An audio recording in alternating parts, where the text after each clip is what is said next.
Cherchez pas pourquoi j'ai fait ça. Par contre, j'ai l'air maligne avec mon truc là sur le nez. Ma griffure. On se retrouve pour un nouveau monument. Oui, c'est le château du Pailly. Vous allez voir, c'est un monument assez atypique. Il est à 13 km de Langres. Oui, j'ai vérifié. Oui. Ouais. Et il est considéré comme le château le plus prestigieux de Champagne-Ardenne parce qu'il a un style Renaissance vraiment unique à lui. Il faut savoir que la plupart des châteaux Renaissance ils sont situés dans le Val-de-Loire, ce qui n'est pas du tout à côté de chez nous. Et vous m'emmerdez d'images, bonne vidéo, et on se retrouve après. Ouais. Bah oui, petit débrief du shooting quand même. Oh. Je vous fais profiter du cadre, il est vraiment très très beau. Vu que je suis toute seule.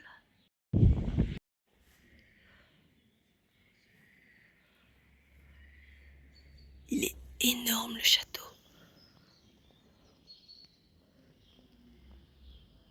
Alors cet édifice, il a été construit entre 1563 et 1573 par l'architecte langrois Nicolas Ribonnier, commandé par Gaspard de Saulx de Tavannes, le maréchal de France et compagnon d'armes de François Ier. Alors il faut savoir qu'avant la Renaissance, il y avait déjà un château médiéval. C'était dès le XIIIe siècle, mais il fut entièrement détruit en représailles contre un seigneur local trop oppressif. 15e siècle, Jean de Daumarien construit une partie du site et en fait une place forte. Et de cette époque, il ne reste que le donjon donc, que je vous ai montré sur les photos précédentes. Vers 1530, la seigneurie est cédée à la famille Tavannes. Gaspard, marqué par les palais italiens qu'il a vus en suivant François Ier en Italie. D'ailleurs, quand il retourne en France et qu'il hérite d'ailleurs de ce château, il trouve un tantinet oppressant. Je le cite. Une méchante maison. Vous voyez pourquoi j'ai fait cette expression, je sais pas. Alors, en 1563, après la mort de son fils, il décide de tout reconstruire. Plan en quadrilatère entouré de douves, façade ornée de pilastres ioniques et corinthiens, le grand escalier Renaissance à colonnes baguées qu'on a vu au début, et le pavillon d'entrée monumentale absolument somptueux. Ce qui donne un manifeste Renaissance unique dans la région. Putain, je suis devenue divine. Je savais que j'étais née pour briller. Vous allez voir, il s'en est pris plein la gueule et il est passé de plusieurs mains à plusieurs mains. Ouais, c'était pas français. Le château traverse les siècles mais pas sans dégâts. En 1793, il est pillé pendant la terreur par les habitants d'Euilly-Coton. 1799, il est vendu comme bien national. Plusieurs propriétaires se succèdent jusqu'au 19e siècle. En 1821, le domaine est racheté par Jean-François Moreau-Dubreuil de Saint-Germain, un Hongrois revenu des Antilles où il avait fait fortune. Sa famille restaure la chapelle, rénove les cheminées, réaménage le jardin à la française, remet en valeur les décors intérieurs. C'est grâce à eux que le château retrouve son éclat. Au XXe siècle, guerre et protection s'ensuivent. 1921 classé monument historique. Seconde guerre mondiale, la commandature allemande installée dans le château. C'est enfin en 1963 qu'il devient propriété de l'État. Aujourd'hui, il est géré et animé par l'association Renaissance du Château du Pailly qui organise visites, spectacles, marchés artisanaux et événements culturels. Alors, concrètement, la synthèse. J'ai trop kiffé, franchement. La visite, elle dure à peu près 1h30, 1h50. Ça allait, on a appris plein de choses, etc. Dans le château, il n'y a pas grand-chose à voir parce que il n'est pas meublé, il est encore en restauration. L'association a retapé uniquement la toiture et certaines fenêtres, mais c'est tout. Sinon, tout est encore en chantier. Je vous ai pas mis des images, mais ils ont retiré certaines parties de murs que la famille, justement, dont je vous avais parlé au 19e siècle, avait remis du plâtre, etc. Eux, ils ont tenté de reprendre l'ancienne esthétique du château, donc version Renaissance, justement. On a pu visiter quand même la chambre du... Ah, vous savez, le chef de garnison, voilà.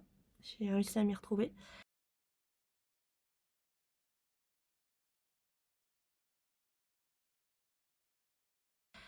On n'a pas pu aller voir les cuisines parce que malheureusement, dans la descente, il manque des escaliers. Donc du coup, par sécurité, ils ne nous ont pas fait descendre. Et on a pu voir en haut, donc au niveau du fameux donjon là que je vous ai montré en photo.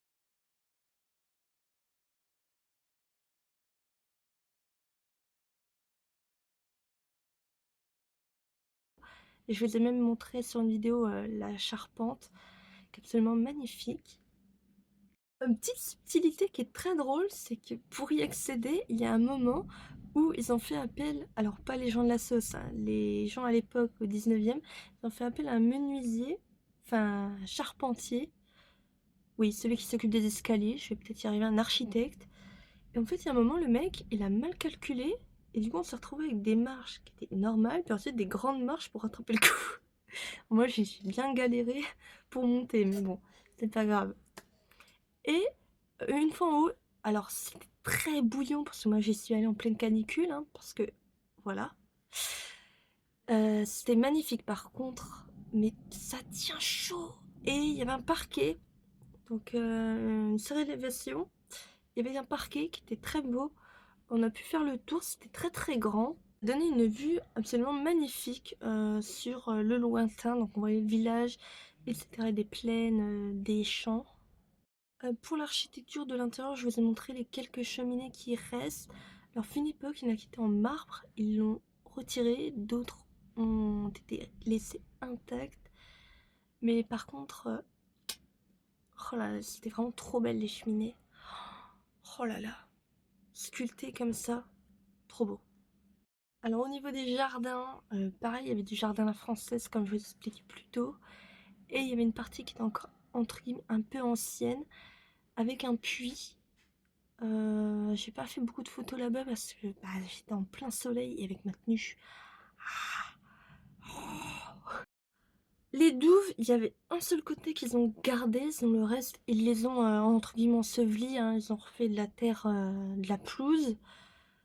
On avait des vieux arbres de type qui ont été exportés, c'était pas des arbres de la région, alors je ne sais plus les noms, hein, je ne m'en souviens plus. Mais pareil, des arbres massifs, magnifiques. Ouais, j'allais faire un mélange des deux, massif et magnifique.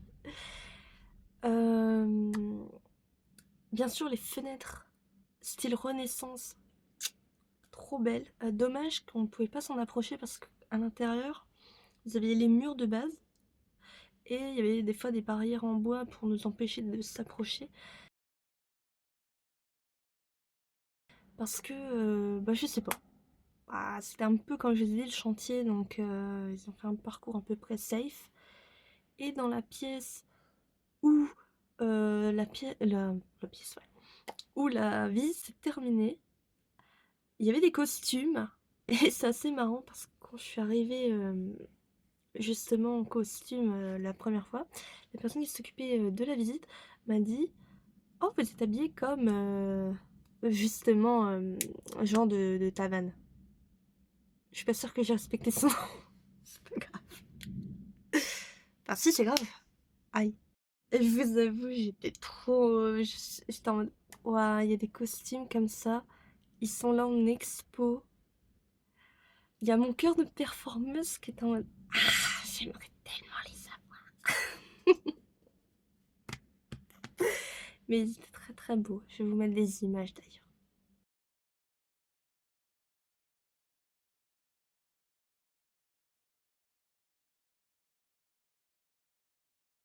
Pour finir, j'ai eu des compliments. Bien entendu, quand j'ai fait mon shooting un petit peu en mode solo, la personne, enfin, il y a des personnes qui sont venues interroger ma mère pour savoir pourquoi j'étais habillée comme ça. Et certaines personnes pensaient que j'étais étudiante en histoire. Et puis finalement, quand elle a expliqué le projet, comme quoi bah, je fais une incarnation de mes personnages de romans en dehors du livre, c'est un petit peu en de: ah, ah, c'est atypique. Oui, c'est normal, c'est pionnier. Et dernier petit message. Alors, ce qui m'a fait mal le cœur, c'est que le château, actuellement, c'est un domaine de l'État. C'est un bien qui est devenu historique. C'est la DRAC et d'autres associations qui s'occupent de fournir des financements. Malheureusement, c'est insuffisant. J'ai l'impression même qu'ils ne s'occupent quasiment pas de ce lieu, ce que je trouve dommage.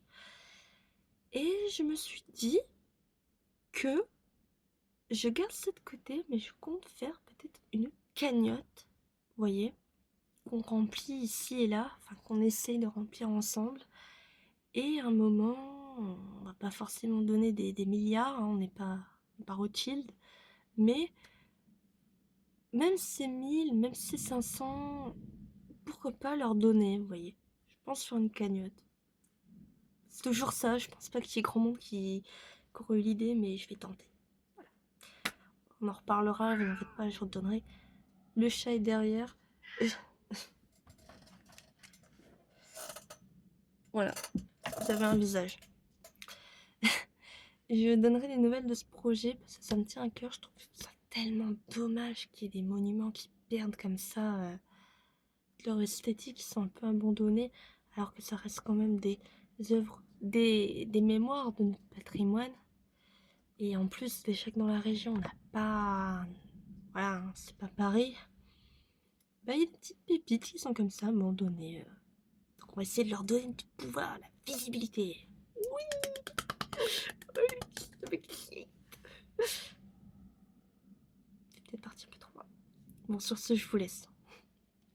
Gros bisous.